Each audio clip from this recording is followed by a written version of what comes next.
İlqar Gülablı, Qara Xəncər. O vaxtdan bəri aralarında dostluq münasibətləri yaranmışdı. Ceyhun Balaxaniya, Natiqin həmişə oturduğu çayxanaya getdi. Natiq dostları ilə oturub domino oynayırdı. O Ceyhunu görən kimi ayağa durub onunla əl tutuşub görüşdü.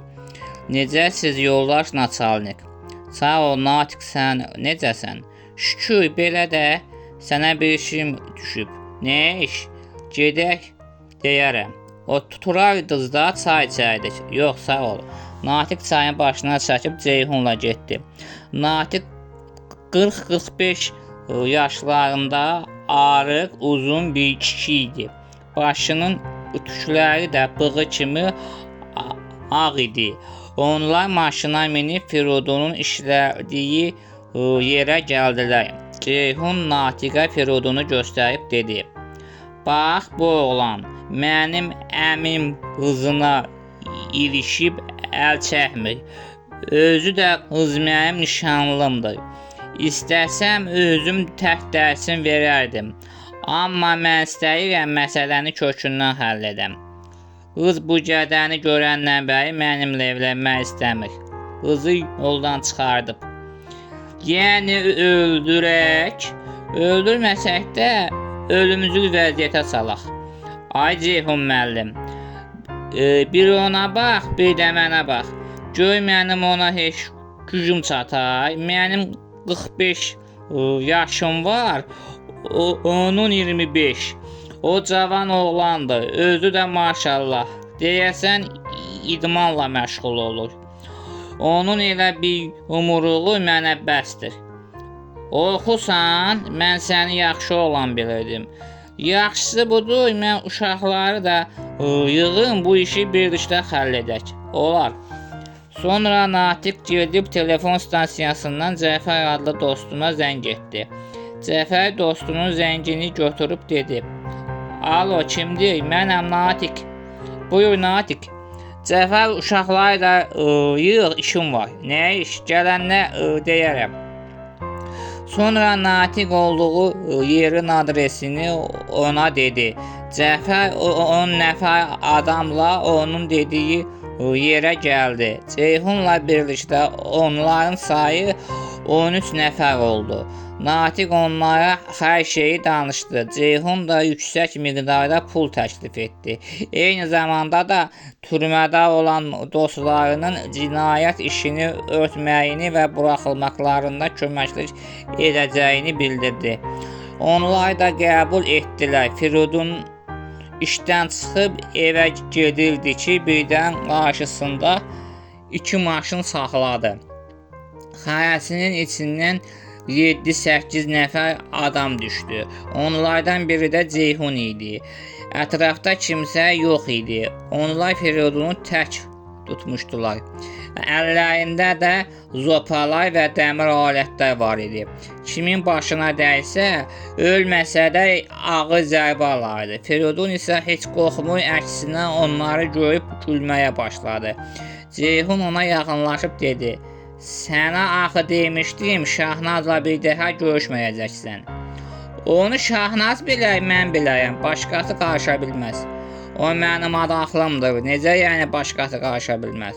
O məni seçdi, bizi bir-birimizdən ayırmağa heç kəsin cürəti çatmaz. Ayə küçük, həmşəyi gədəsi, sən mənə meydan oxuyursan, küçük özünsən, Şahnazın əmisi olursan deyə indiyə qədər onun xətrinə səsimi çıxartmırdım. İndi duxum çatır, bizi bir-birimizdən ayır. Bura sənin dərsini verməyə gəlmişik. Sayınız elə bu qədərdir. Sizin bütün nəsliniz gəlsə mənim dərsimi verə bilməz.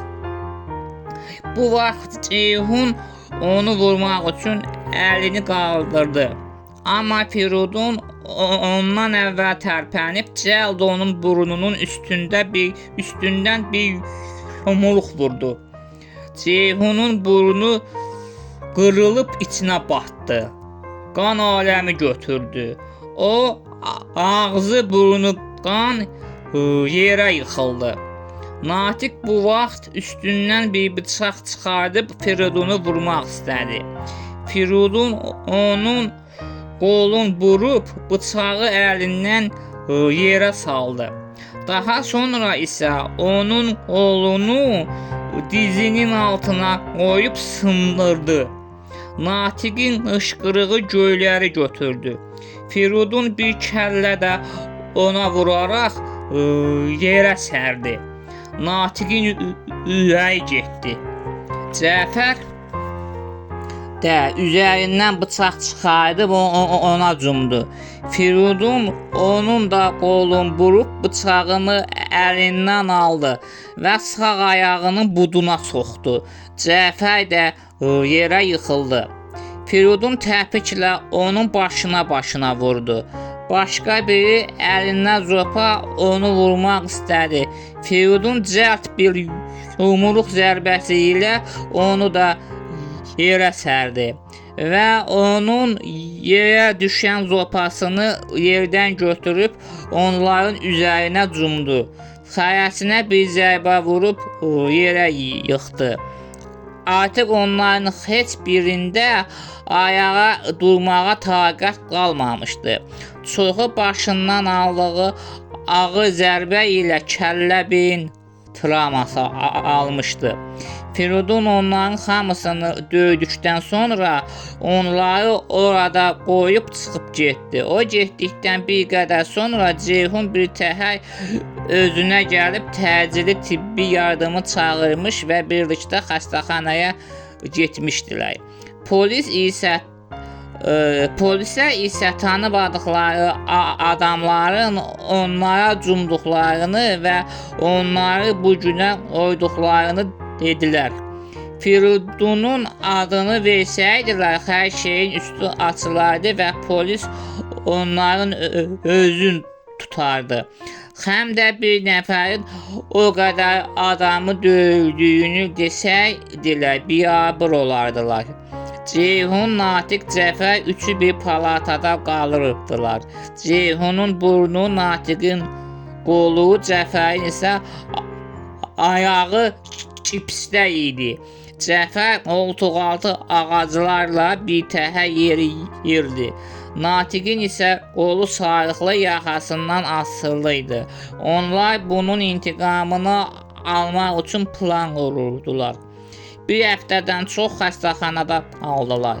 Xəstəxanadan çıxdıqdan sonra bir qədər dincəlib, sağalıb, yenidən Firidunun dalınca düşdülər. Firidun bir gün işdən çıxıb evinə tərəf gedirdi. Ceyhun gili onun arxasınca gizli şəkildə düşmüşdülər. Onlar iki maşınla uzaqdan gəlirdilər. Ceyhun, Natiq, Cəfər qabaq maşında idilər. Maşını Ceyhun sürürdü. Onun burnu hələ də gipsdə idi. O maşından düşdü. Natiq və Cəfər də maşından düşüb güclə yeriyə Ceyhunla birlikdə gəldilər.